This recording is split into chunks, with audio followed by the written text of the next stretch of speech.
Good evening. Welcome to another PTSA event at the high school. So happy to have you here. My name is Sing Lathan. I'm the co-president of the PTSA. Here at New Rochelle, the PTSA is a very strong advocate for your students. We advocate and we support the administration and the staff here, and we're working in partnership with the staff and administration, and we've been doing a pretty good job, I think, with building up team morale and team spirit and school spirit. So we want to continue doing that, especially with programs like this. So we appreciate you guys coming out tonight. Just a little bit of housekeeping. We also have the Huguenot Academy PTSA president in the house. Is she here? I don't think she's not here yet. She's not here yet? Okay. Well, they will be here, so if you have any questions for their PTSA, we work with them as well. So if you have questions after or during, we're in the halls and outside. Let's see. We do need some volunteers to be on the nominating committee for next year. So we do appreciate all your help, and if you would like to be nominated or just be on the nominating committee, please come see one of us. Brenda's here. Oh, Brenda's here? Hey, okay. Good to see you. So we need volunteers. We always need volunteers. It's Black History Month. So let's see, we have a lot of programming. Specifically on Saturday, we have the Harlem Renaissance Fair. So please sign up, come attend. There's lots of goodies that will be there. It's a big party and a performance. We also have the Westchester Alliance of Black School Educators. If you sign up this month, there will be scholarships available for your students for college. We also have the Amistad Bill information, so if you're interested in learning more about Black history in the schools for New York State, this is a bill to be introduced to. We have Black ballerinas that the PTSA has for sale. They're signed copies by Mr. Copeland, available outside along with all our Spirit Wear merch. We have a very important presentation, Hidden in Plain Sight. If you're interested in learning about hidden drugs and things like that, paraphernalia, then please come and attend this presentation. Very important The stuff. IS it's an interactive presentation where a classroom is actually set up, and you can walk around, roam around the room, and you can see things that you would not even know could be hiding, where you can hide drugs, drug paraphernalia, signs of drug use, alcohol abuse, all of it. So it's March 1st. It's going to be here. I highly advise you to make that meeting. It's very important. Yes, please come support and find out more information. And all of the information and the flyers are outside on the table. And that's going to be on March 1st as well. Let's see, we have a presentation on planting the seeds for college readiness and beyond on March 20th at Isaac Young Middle School. That's also another guidance counselor presentation with the PTA for K through 12. There's a Theater Works musical on March 23rd and the 25th, Love's Labor's Lost. Tickets are now on sale.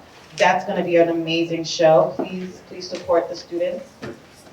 We've had a very successful Popcorn Friday initiative, and we're looking for some new volunteers and some more volunteers to be a part of that. So if you want to sign up for Popcorn Friday volunteering, we are outside, and we can take your names and emails. Let's see.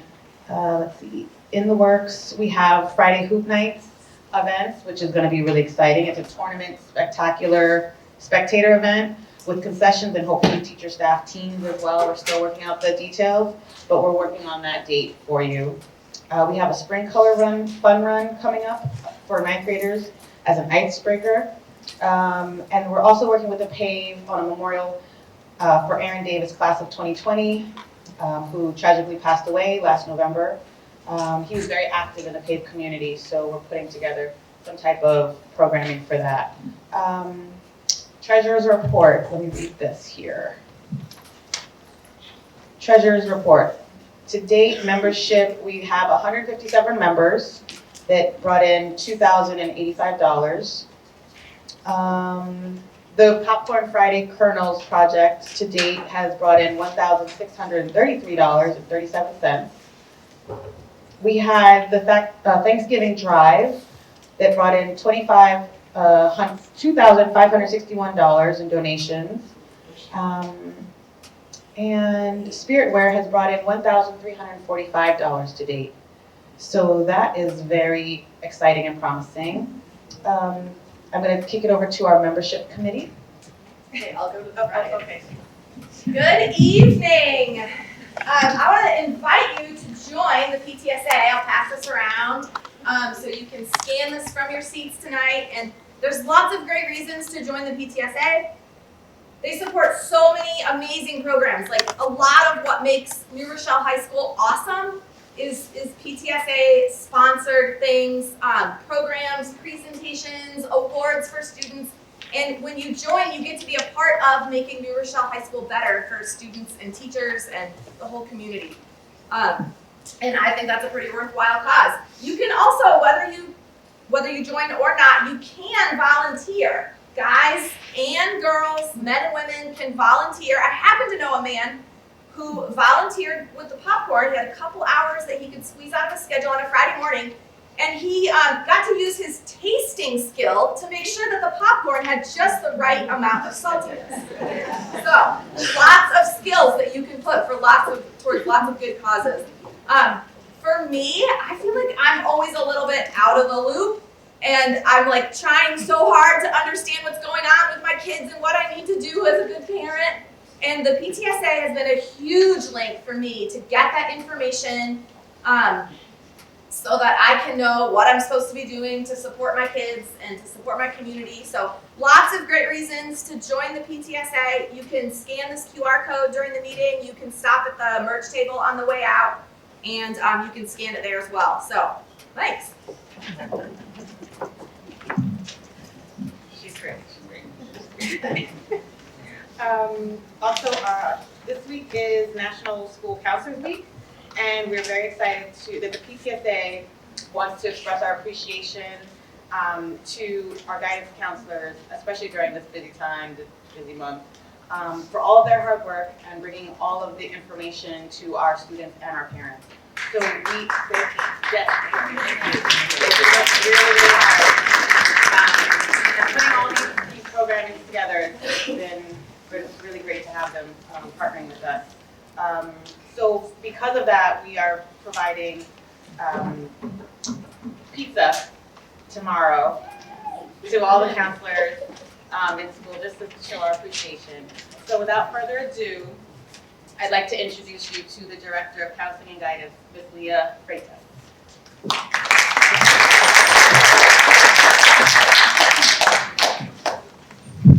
Okay, thank you so much. Thank you, PTSA.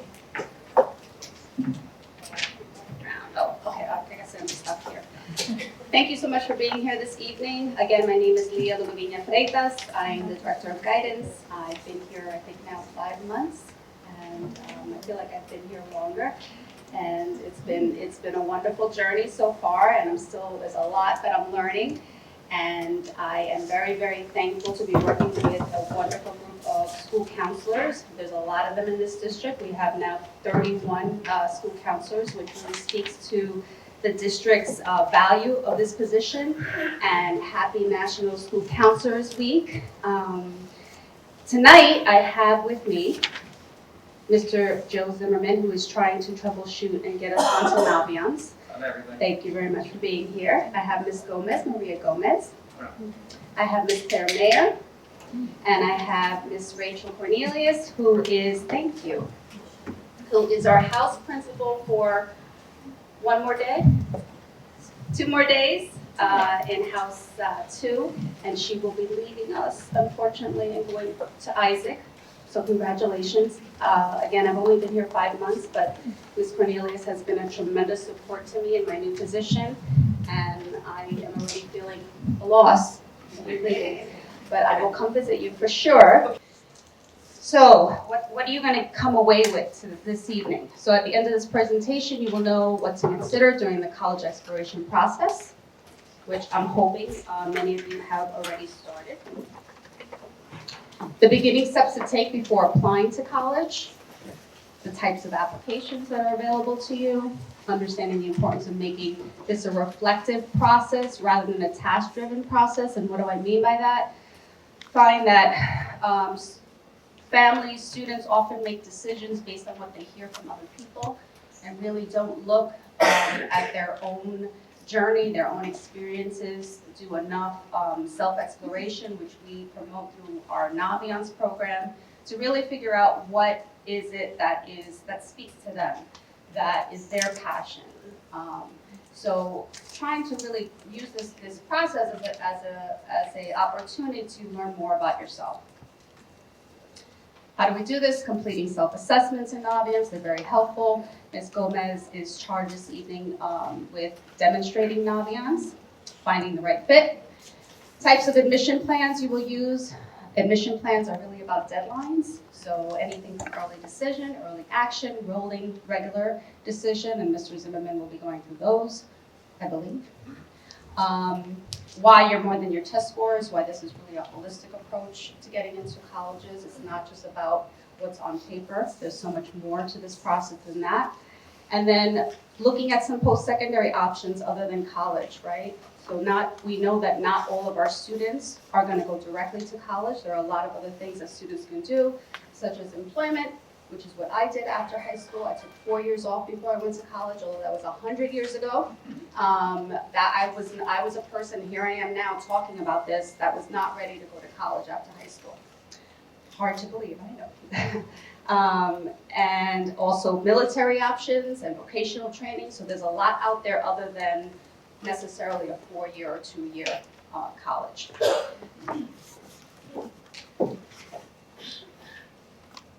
And then I just want you to think about where you are in the process.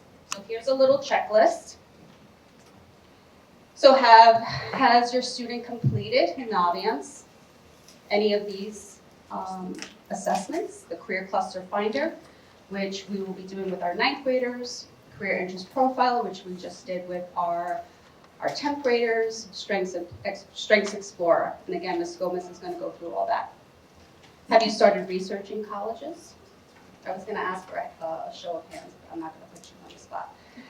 Have you thought or planned to schedule campus visits, either virtually? So now we have all of these colleges available virtually. They were in existence before the pandemic, but now after the pandemic, there's even more opportunities. Thinking about which teachers can write letters of recommendation on your behalf. This is really a good time to start thinking about that. And have you registered to take at least one SAT and ACT? And we are a testing center here at New Rochelle. We have a testing calendar, and that's all great opportunity for students to take those tests in this building in a familiar place. And also research test optional schools. So this is a big thing. Now there's more and more schools that are becoming test optional. Every year that number increases. So that really gives more opportunities for students who really don't test well. So we are going to provide a link for you to research those schools as well.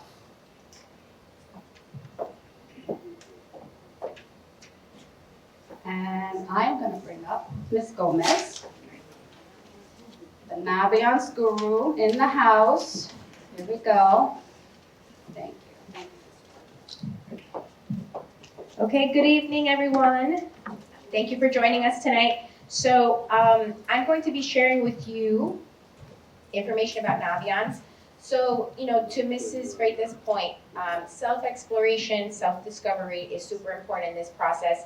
Naviance is really great in 9th and 10th grade for career exploration. 9th grade, I think it's a little more self-exploration, learning strengths, your abilities, understanding what subjects you enjoy, activities you enjoy. 10th grade, there's a lot of career exploration that students can complete.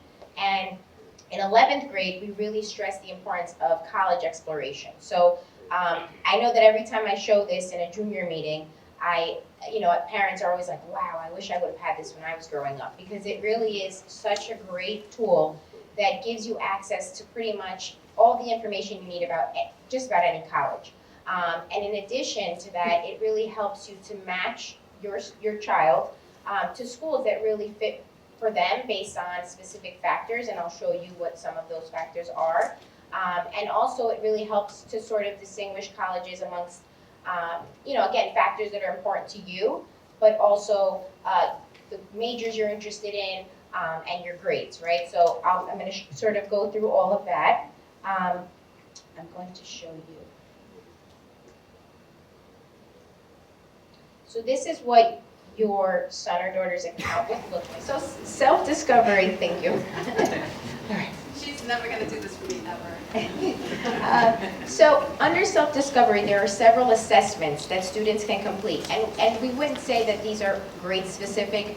I actually invite students to redo the assessments because we hope that every year they're growing, they're changing their preferences, hopefully participating in activities that might help them change their mind, realize that they enjoy doing something that they didn't think they might enjoy doing. So we really invite all students to do this at any point. But again, under self-discovery, you'll be able to find all the different assessments. I don't want to touch it just so it doesn't. But there's Career Cluster Finder. I personally, out of all the assessments, really like that one the best, mainly because under Career Cluster Finder, instead of being at the end of your assessment, you get results. And instead of it specifically giving you one specific career that would be a good fit for you, it actually will list your top 3 clusters. Okay. Perfect. Okay, so if you go into careers, and I just want to show this because this is super helpful. Part of, we hope that in exploring colleges, part of doing that is also sort of understanding and knowing what majors you might be interested in pursuing, because hopefully you're going to be able to find schools that offer the major that you're interested in. That's the ideal situation. So if you're in junior year and you're still not 100% certain of what your son or daughter may want to pursue in the future, Career Cluster Finder is great because what it will do for you is it will actually list, and I will show you, the top 3 clusters that they received it based on the assessments that they took. So these are all the different clusters, and once you have those clusters, it will, if you click into any of them, let's say this happens to be the particular cluster that comes up, it's going to list all of the different pathways. You can read more details about this specific cluster, and in addition, which is great, is you can actually find related majors, right? So if you go into related majors or related occupations, I think in junior year, related occupations is great. It allows you to get a detailed explanation of what that occupation is, the level of education, and the average salary nationally. You can also look, if you go into related majors, this is actually a way that I tell students that they can start to create a list, because ideally we want students to generate a list, at least a tentative list by the end of June. And so if you click into any of these, so let's say based on this cluster, if you click into accounting, what it's going to do, it's actually going to list all the schools in the country that offer this particular major. Now obviously there's many schools and that's overwhelming. So then this actually, what you can do from here, once you click on this, is at the top here, you'll see that it says type of school, location, students, admission. These were the factors that I mentioned at the beginning. So if there are specific factors that are important to you, once you have this very large list solely based on the major that the student is interested in pursuing, you can then make it a little more specific. So now you might want to say, well, we don't want our son or daughter to leave New York State. We want it to be New York State. So if you click then on New York State, right, you hit view matches. Now it's 104 schools. So that's still a significantly large school. So now you can maybe go into student body. And I think it's really important to think about the size of the school, especially in relation to the connection that the student is going to be able to have to their professors, what kind of learning environment really works best for them. And obviously larger schools, I think they try to create smaller environments, but it's important to keep in mind that the size of the building, right, the size of the student body can really make for a different experience depending on every student's learning experience. So you might say, you know, we want to do 2,000 to 5,000, 5,000 to 10,000. Now you hit few benches again. Now you're down to 50 schools. So the more and more specific you get, the more likely you're going to find schools that really meet not only the major that your son or daughters may be interested in, but then those factors that are going to be really important. There's also, I don't know if it showed there at the top, but costs, special programs, majors. Just to clarify this, under admissions, this basically means the percentage of students that are accepted. So it is important to note that the statistics are nationally reported averages and not school specific. So just be mindful that depending on the percentage that you're looking at, that is nationally and it's not specific to our school. A feature that we have as school counselors, there's a comparison chart. So once we do meet with you and we support you in creating a list of schools, a recommendation, we are able to look at a comparison chart that does give us information that relates to you and the schools and our school data specifically. I'm also going to share with you a scattergram plot. It's something that also allows you to gauge that information a little bit more specifically to our school. So when you're looking at the scattergram, which I'll show in a minute, it tells you where you fall amongst New Rochelle High School students. So you'll see green dots and red X's, and I think there's even blue for maybe deferred. But that information gives you a little bit more specifics to our building and the admissions success rate of our students. Okay. Under self-discovery, again, you will find the career interest profiler. These assessments, the intelligence, learning and productivity, personality, skills, and strength explorer, those are all assessments that students take that will help them learn more about themselves, right? So what strengths they have and what skills. And again, their personality type. Based on your personality type, certain work environments, certain careers are going to be a better fit, and so this sort of helps students to gauge what those are.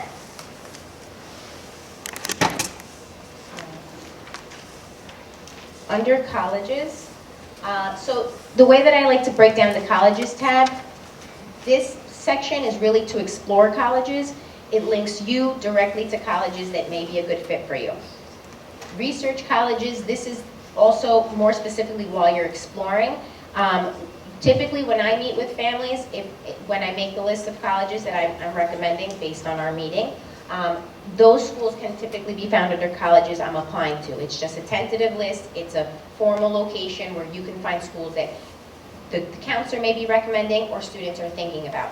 It is really important that you try to add schools under colleges I'm thinking about, because typically I feel like I have the most added value in junior meetings when I know schools that you already either love, maybe aren't crazy about, because then I can gauge where I can sort of contribute something, right? Once you have a list, we're also able to gauge if you have enough reaches, enough targets, enough safeties, and if we see that maybe you have a lot of targets but not enough safeties, and you haven't maybe considered a reach, we can contribute that to, to the exploration piece. So adding schools under colleges I'm thinking about is super helpful. And again, another great thing to do is if you have schools on there, we can, on our version of Naviance, click into the comparison chart and gauge with you more or less how you fare, again, based on the data we've collected from students from New Rochelle High School that have applied to the schools on that list. So under advanced college search, this is where you can find, I was just showing all of you this through the career cluster finder, and that was because I clicked into a major and it shared with me all the schools that offered accounting as a major, which we saw is a lot of schools. If you want to just do a general search, this is the way that you would be able to do that general search. It's just going to ask you section by section to specify what factors are important to you. And once you do that, my recommendation as you do this, the first time that you do it, don't be super specific, and then maybe do it a second and a third time, and just keep track of which schools keep popping up. If you do it 3 times and there's 10 schools that pop up each time, that probably means that those 10 schools are going to be the best fit because they are meeting all of your factors, right? The first one, you're just maybe looking at states and major, then you're looking at the size of the school. Then the third, as you're adding more factors, you're really able to break down the ones that keep popping up for you. Okay.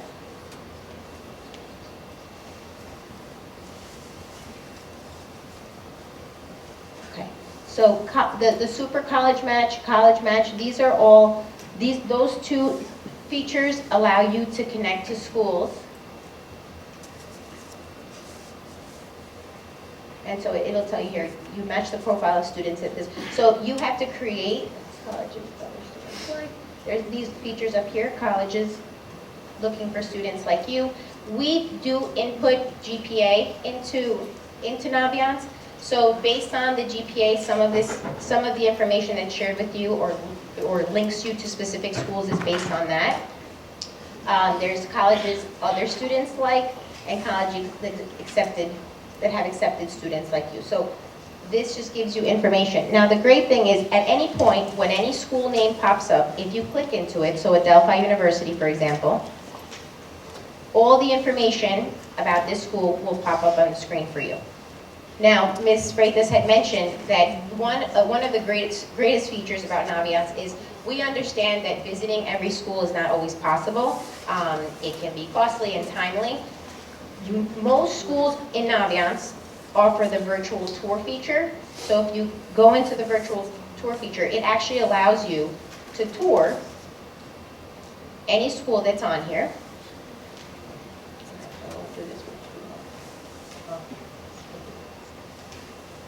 And it's pretty extensive. It allows you, I don't know that it all pops up here, but it basically allows you to take a tour of different sections of the building. You can click into specific buildings if you want to look at the dorms, the cafeteria, the football field, anything that's important to you, you're able to do that here.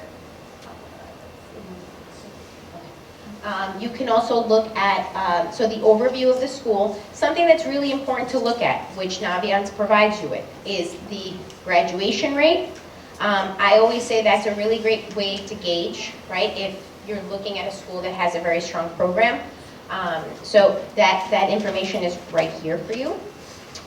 It tells you the deadline. So again, something that Ms. Freitas mentioned is understanding deadlines, right? That's a big part of the process, because once you know what the end game is, you know how you need to prepare to get there. So we do advise that also by the end of junior year, you have a tentative list and you know what deadlines you're working with. Mr. Zimmerman will explain the different deadlines, but this again just really gives you an opportunity to plan ahead.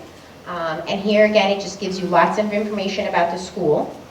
And if you're thinking about visiting schools, which we hope that you do, because that's really the best way to gauge if you're going to fit, if it's going to be a school that will allow you to flourish and grow as a person, visiting is the best way to do it. But again, if you can't, or if you're not sure you want to, please try this first, because this might be something that you need to get you going and actually visit the school in person. If you look here under studies, you can see all the different majors, student life, again admissions, and then the cost of the school. It'll give you an estimate of what the cost of attending would be. So again, if cost is important to you and you don't want to maybe get anyone's hopes up and go and visit and do the whole night and then find out after it's just super expensive and maybe not worth your while, this is a great place to start and consider the cost. Okay?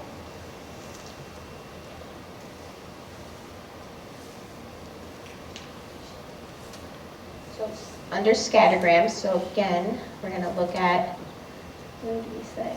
Oh, we said Stony Brook, right?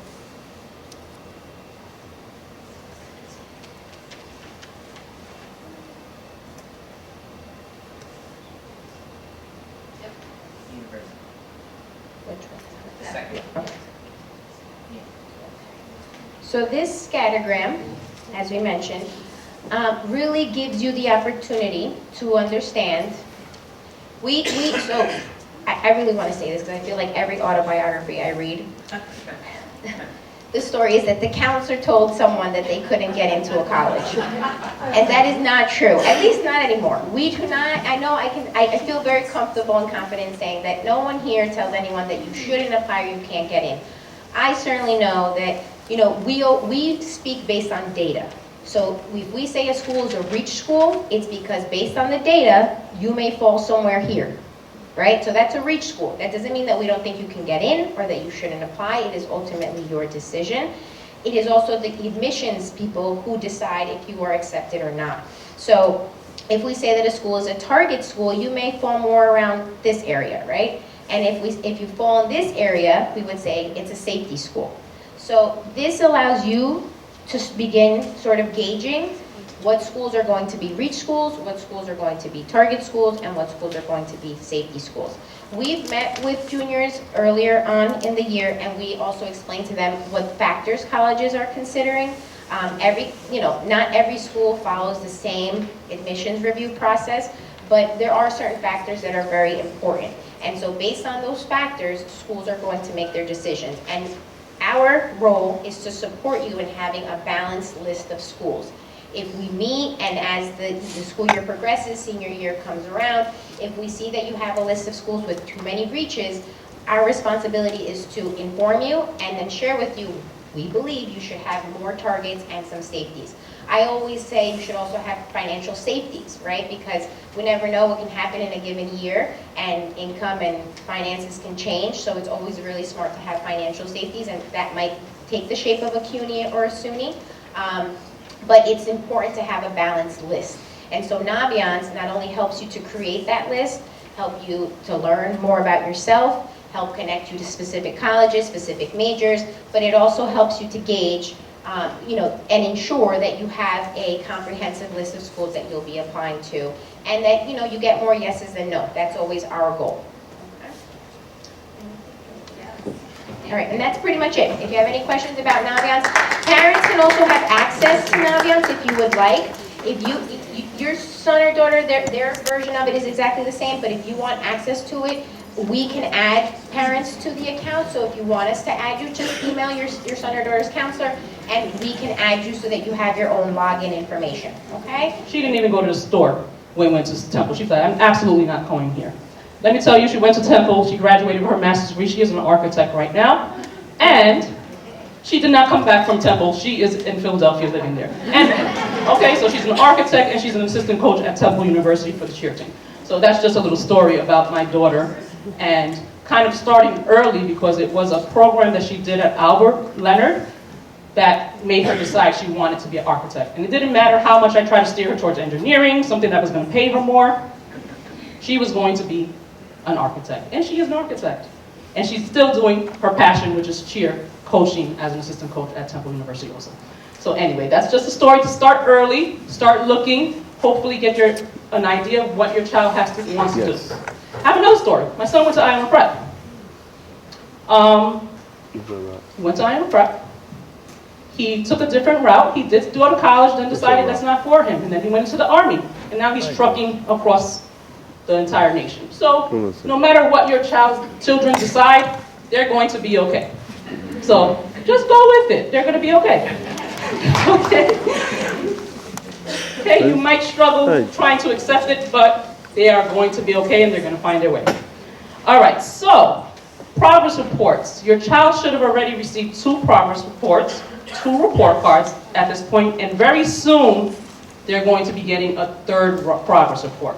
So make sure that you're looking out for those things. Actually, your second marker period, if you have access to home access, second marker period report cards have been opened up. So please, if you don't have home access and don't use it, please call your house secretary and have them help you get onto home access. Because those of you that don't have home access are going to be waiting for your report card in the mail, and it's probably not going to get there until sometime next week. And by that time, it's going to be too late because now it's time for the next progress report. So if you don't have access to home access, get on it immediately. Your child is a junior or sophomore, you need to have access to that program. High honor roll. Your child is on high honor roll. It requires a 90 or higher average with no grade lower than 85 per marking period. Honor roll just regular honor will require an 85 or higher average with no grade lower than 75. And physical education is not included in that average. So one thing I want to talk about as a house principal, what we deal a lot with is attendance. Over 10 absences is considered chronic absenteeism. So you want to make every effort to schedule doctor's appointments and vacations outside of school time. Make sure your child makes up any classwork, homework, tests, and/or quizzes they missed when they were absent. Very important, a teacher is not required to give your child makeup work if the absence is not excused. So every time your child is absent, it's very important that you send a note to the house secretary so that the absence is excused. But every type of absence is not considered an excused absence. If you decide to go on a 10-day vacation because it's good for you, and your child is not in vacation from school, that is not an excused absence.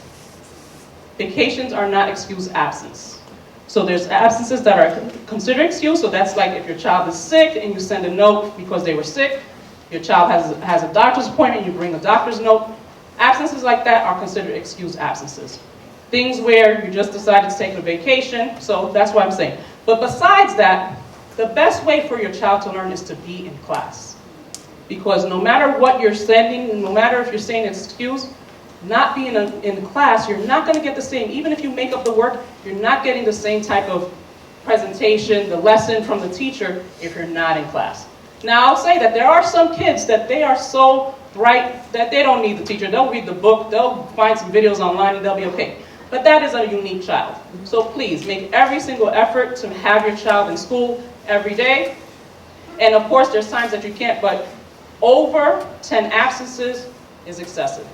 We're expecting that our students have 90% or more. And even with that 90% is considered, say, 180, 18 absences a year. So that's a lot of absences. So you still could get away with over 90% of absences if your child is absent 18 times in the school year. So just space them out, and a little sniffle, your child can get up and come to school. All right. So once again, I'm going to talk about home access. What's available on home access, why you should have access to it. Live period-by-period attendance for grades 6 through 12. Let me tell you that there are kids that will walk in this school building, but they don't make it to all their classes. I can't talk about why. It's just a fact that this is a large building, and sometimes students don't make it to all their classes. So if you want to monitor that and you're wondering why you're getting these robocalls, there are times that your child is for some reason missing a class. If they are missing a class because it's an excused absence, because they're at a piano lesson, there's an excuse, there's a trip, there's an assembly, that child, please make sure that your child gets excused. See the house secretary, make whatever teacher kept them from going to class, make sure that the teacher marks that as an excused absence so that they're getting credit. You can see your child's schedule, the progress reports, the report cards, transcripts. So once again, if you want your child to be successful, you want to be hand in hand monitoring what they're doing. And your house is kind of like your concierge.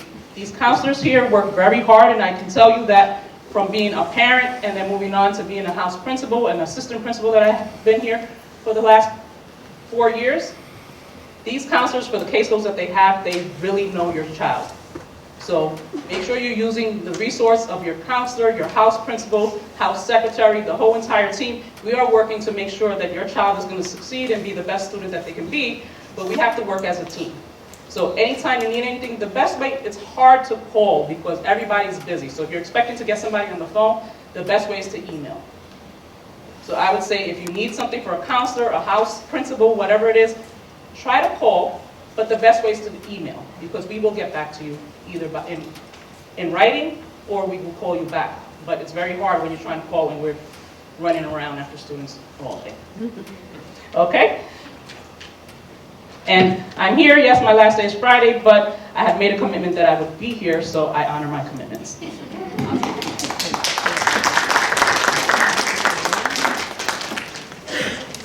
All right, we're on the home stretch here. So, we just have some standardized test reminders, right? So, we talked about this before, where, colleges do different things with their standardized test policies. Some colleges do require you to take the SAT and ACT and submit your scores. Most colleges do not But if you're interested in a school, it's really important that you know what you're getting into. So, for instance, Georgetown this year required the SAT and ACT. So if I'm interested in Georgetown, I need to have that exam. So students send their own SAT and ACT scores. Now they do this via ACT.org and collegeboard.org. It's a common misconception. Students will come to me and say, Mr. Zimmerman, can you send my SAT score to this school? I don't have access to it, so I can't help you with that. I can show you how to do it, right? But it's on those websites on your personal account. Now it takes about 3 weeks for these schools to be submitted to the colleges of your choice. So we want to keep that in mind next year. If I'm interested in applying to a school November 1st, I really should be sending out my SAT or ACT score during the first week of October if I want to ensure that it's there in time with my application. If you're interested in taking the SAT and ACT, right, you can see the dates on College Board and ACT.org. I encourage my students to take the SAT or ACT at least twice, right? The reason being that a lot of colleges will allow for super scoring. I think that it's important as a family that you plan out your standardized test plan, right? And realize, because some students have APs, they may not want to take the SAT in May, for example, when they're preparing for their AP exams. So ultimately, I always like when my students have their SAT and ACT complete by the time they get into senior year, especially if you're looking to apply early to colleges. However, you kind of got to do what works for you. But if you're going into your senior year and taking the SAT, for example, in December, you're not going to be able to hit November deadlines for your schools. Now, if you want to look for, who's test optional, who's not, fairtest.org is a resource that you can use. I always encourage my students, go directly to the school website because it's changing year by year. A school that is test optional one year may not be for the next. So to get the most up-to-date information, utilize the school's website. And I also want to plug here, if any student has free or reduced lunch, you're able to get an SAT or ACT fee waiver from your counselor, and it's going to be good for 2 exams. So make sure you come email us, see us, whatever you need to do to get that fee waiver. Okay.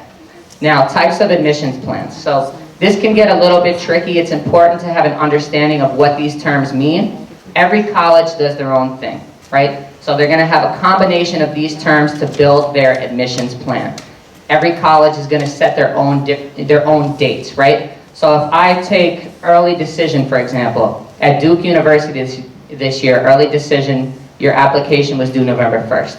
If I did early decision at Iona University this year, it was due December 1st, right? So I take the same term, it means the same thing at different schools, but it has different dates, right? Where can I find this information? On the school website, right? That's the best way to get it. Go direct to the source and know, if I'm interested in a school, what are my options for admissions plans and what dates or deadlines do I need to hit, right? So let's talk about some of these. So we have early decision, right? And this is essentially a binding contract between you and the school. We encourage you to do this under certain circumstances, right? One, you have to know that that is your #1 school. You want to go there no matter what, right? So maybe your dream has always been to go to Duke, right? And you've known since you were a little kid, or you got really interested in it in the last couple years, you visited campus, any way, shape, or form, whatever happens, you want to go there. Early decision, right? Stipulation number 2. Are you okay with the price, right? You take a school like Duke or any of these private schools, you could be looking at $75,000, $80,000 a year, right? Now that doesn't mean that you won't get financial aid, it doesn't mean that you won't get academic scholarships to some of these schools, but I encourage you, Mrs. Gomez and Mrs. Mayer both talked about the net price calculator, and that I think is something useful to use when you're planning for early decision, okay? I would also encourage you to have a conversation with the financial aid office at the school. Make sure you're okay with that price that you're going to end up paying, okay? These deadlines are typically a little bit earlier, but again, every school does their own thing. You're looking at November 1st, November 15th, December 1st. Those are the typical deadlines for your early decision, okay? Then we get into early action.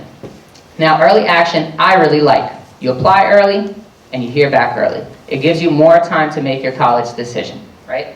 There is no binding contract. If I apply to a school early action, I don't have to go if I get in, right? So it gives me the flexibility to know what my options are earlier and have time to make my decisions, right? Now, in the case of early decision and early action, you may get deferred, right? And what this means is the school saw something in you, but not enough to accept you. So they'll go ahead and give you a second look during their regular admission. They want to see what the rest of the applicant pool looks like. Going back to early decision super quickly, there is a slight advantage to doing early decision, right? You'll see at a lot of very prestigious and competitive schools, if you look at the admission rate for early decision versus regular decision, the admission rate for early decision is much higher, right? It still may not be as high as you want for some of these competitive schools, but at the end of the day, college is a business, right? And they need to hit their applicant pool, they need a certain income in class, and if I know that I take you for early decision, right, I know you have to come. So it's a good way for them to estimate their class, right, and it's a good way for you to get a little bit of a boost, right? Now we go into regular admission, right? And this is pretty straightforward. I have a college deadline. If I hit it, I have a chance to get accepted, right? If I'm late on the deadline, I probably don't get looked at, right? So we want to make sure to hit that deadline. Now, rolling admissions is really straightforward as well. Schools take the applications as they go. Penn State is an example of a school that utilizes this, the University of Pittsburgh, right? And it typically leads to a relatively quick response, right? Because I'm getting it and I'm getting it out, right? So, and they'll take students or applications until they fill their class, right? So if it's a really popular school, even if they're rolling admissions, you know, you may still want to get that done early.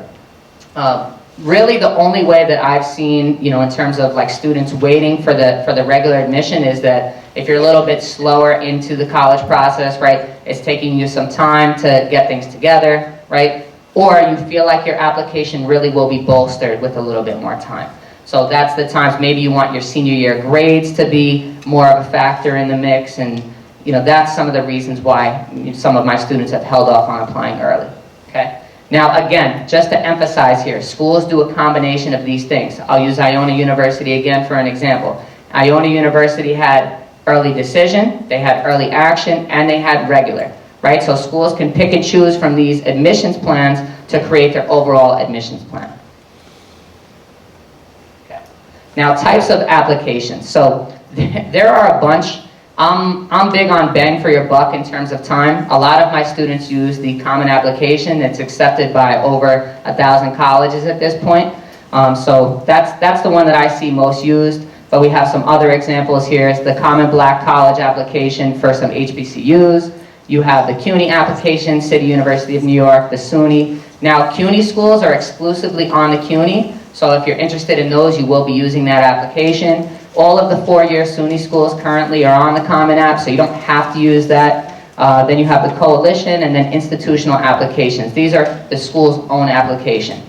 Georgetown is an example of a school that has their own application that you have to do, right? Really, it's up to you, because colleges will take different types, right? So use the one that you are most comfortable with.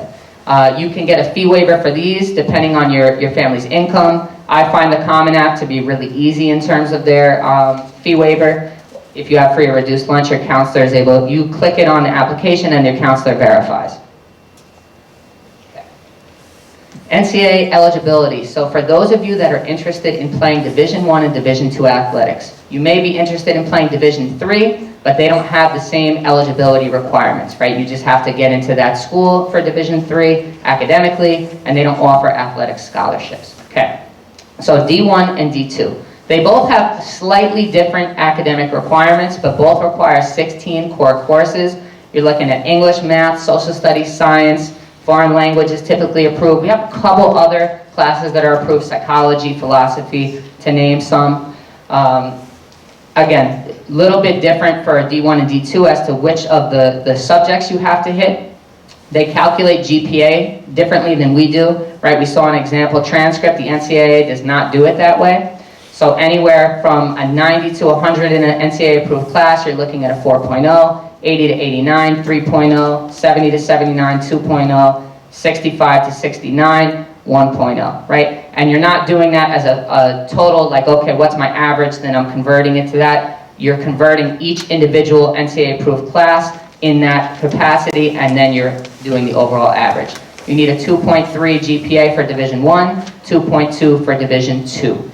The SAT and ACT used to be a factor in this. During COVID, it's been waived. There actually was legislation approved, I think, the other day to get rid of the SAT and ACT for NCAA eligibility. However, if you apply to a school that requires the SAT or ACT, you will still need it for the actual admissions itself. For juniors that are interested in playing D1 and D2 sports, you should get on NCAA Clearinghouse this year, right? There's a website that you need to sign up for. After your junior year, you should get your transcript uploaded to it. And New Rochelle High School actually just hired a new counselor, Mr. Tuck, who specializes in NCAA eligibility, sports, recruiting, etc. So if you are interested in working with Mr. Tuck, email my boss, Mrs. Lugavina Freitas. Okay. Now, college affordability. So we kind of touched on this before, but I think that this is such a major piece of the college process. And I think the main thing is that where you are in terms of your income and financial background should not stop you from getting a college education. But it will affect you in terms of maybe where you look for it, right, and where you go for it. So we have our SUNY schools, State University of New York, right? You have cheaper tuition if you're a New York State resident, right? You have CUNY, City University of New York, same thing, right? If you're a New York State resident, you get cheaper tuition. I'm a graduate of a SUNY school, and I went to CUNY for graduate school, so you know, I believe in these because they're good education and college is expensive. So we also have community college. If you look at Westchester, now a lot of these fall under that SUNY and CUNY umbrella if you're staying within New York State. Tuition for Westchester Community College is looking at about $5,000 before any financial aid. So it is a good option if you're really pressed for, you know, affording college. You do your 2 years at community college and you can move on to a 4-year school and save a lot of money that way. We have out-of-state schools, and again, this is not to stop you from applying to out-of-state schools or private schools. I've had a lot of students over the years get really good deals there. You may be in a position financially where this talk doesn't really matter and you're good for it, right? But my main message that I want to deliver is that wherever you are in terms of income, you can get a college education, right? So our out-of-state schools, there's a typically $40,000, $50,000 for a state school in different states. Our private schools can run up to, you know, $75,000, $80,000, but again, it varies from school to school, right? Now, private schools do typically give a lot of merit aid, right? Academic scholarships, a combination between your financial aid, use that net price calculator. They could really be, you know, in the mix. But as Mrs. Gomez said, have that financial safety on your list. Okay. Now, in terms of some scholarship resources, just good programs in general under the guise of college affordability. We have the Excelsior Scholarship, so any family that makes under $125,000 a year, there's a couple of requirements you have to hit, right? But you could potentially be eligible for free tuition to any SUNY and CUNY school. I have students utilize this all the time. If you're willing to commute to a CUNY school, your family makes under $125,000 a year, I have students go to free to 4-year colleges all the time this way, right? And it could make college a little bit more affordable if you want to maybe go away and you have some money saved and you knock off tuition that way to a SUNY school. We have EOP, HEOP, I'll also throw SEEK on here. EOP is a program through SUNY, HEOP is for some private schools in New York State, SEEK is a CUNY version of the same program. These are programs that target low-income, typically first-generation minority students that colleges feel have a lot of academic potential. They lower the requirements to get into the school ever so slightly, and they provide a lot of support in terms of counseling, academic tutoring, and also give a little bit more money to cover some college expenses, so really great programs. And then we have QuestBridge. So QuestBridge is an organization that partnered with 45 tremendously prestigious colleges, and they give free rides to students that are low income that have shown tremendous academic achievement and promise. So we have students, you know, apply for that and that have gotten free rides to some really great schools. Okay. Now, in terms of employment, right, we know that not everybody in this, you know, auditorium is going to go to college, or their plan may not be to go to college right away, and that's totally okay. So our goal is, if you want to join the workforce, to, you know, have good options, right? So we have apprenticeships where you can learn a trade, right, get paid, go to school at the same time, ultimately finish that apprenticeship and hopefully get picked up with whatever shop or organization that's sponsoring you. You have AmeriCorps, it's a program. They have a couple, I think 4 locations across the United States that you can be housed at. You get a living stipend and you do community service around the United States. It's typically a year commitment. We have Job Corps for low-income students. You have to meet the financial requirement, and it just is some job readiness and career skill building. We also have the chief, just to look at jobs, civil service in Westchester, New Rochelle. Again, our ultimate goal is to leave you in a good place, you know, hopefully get a career, right? Get some benefits, work towards retirement, right? All of that. And then we have Indeed, which I think everybody knows here. We also have the military. So in terms of anyone looking to go to the military, I encourage you to go to, you know, the local recruiting office. A lot of them are housed in White Plains. You're looking at a 4-year commitment typically. The GI Bill is, you know, something that can benefit you in covering some college tuition later on. You have to take the ASVAB, which is essentially like the SAT or ACT of the military, to see kind of what your options are in terms of your branches. We have ROTC. These are programs at colleges. ROTC offers typically a lot of scholarships. You go through this program in terms of whatever military branch you're interested in, and then you become an officer. You serve 4 years. Right, so you go in at a higher rank than someone just joining out of high school.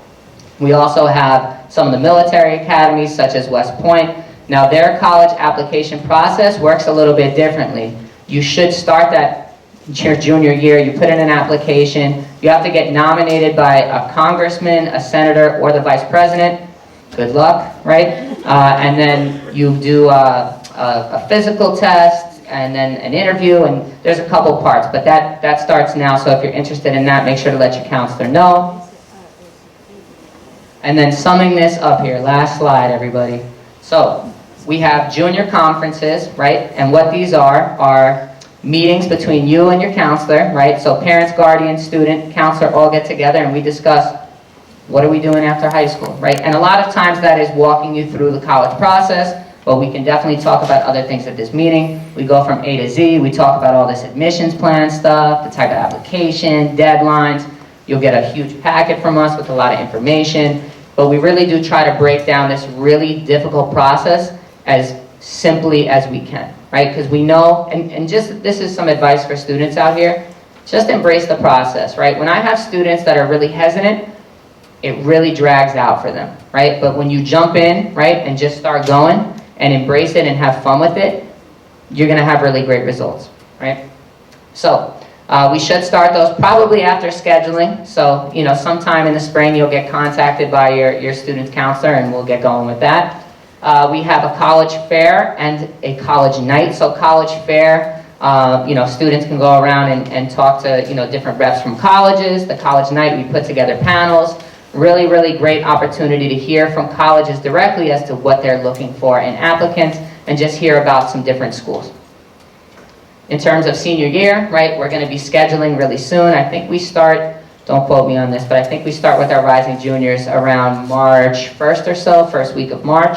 So we'll be doing that soon. So look at the course guide, think of the classes that you want. Obviously, we need to hit those graduation requirements, but you know, we want to, you know, as you get going, you know, further and further into high school, you have a lot more choice with what classes you want to take, right? Which we like because we want you to take things and be into what you're taking. Grades, keep your grades up, right?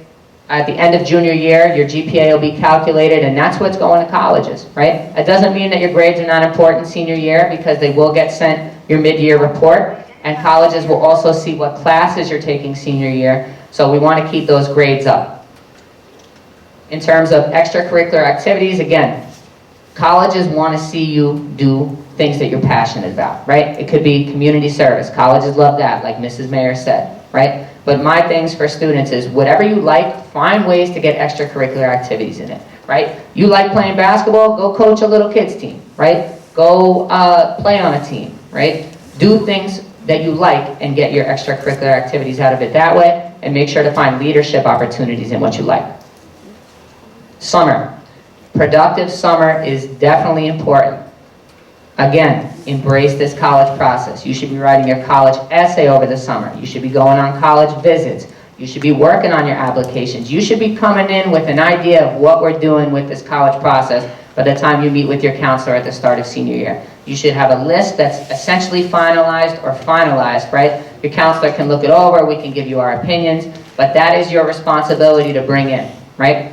And just keep building that resume over the summer, whether it's employment. The Youth Bureau always hires a lot of our students. If you're looking for a job, that would be a good avenue to look at. Mrs. Mayer worked really hard to put together an opportunities list. A lot of it was geared towards juniors and seniors, so that's circulating around. I know it's on our Google Classrooms. If your counselor has one, go check that out and see if you can find something cool to do this summer.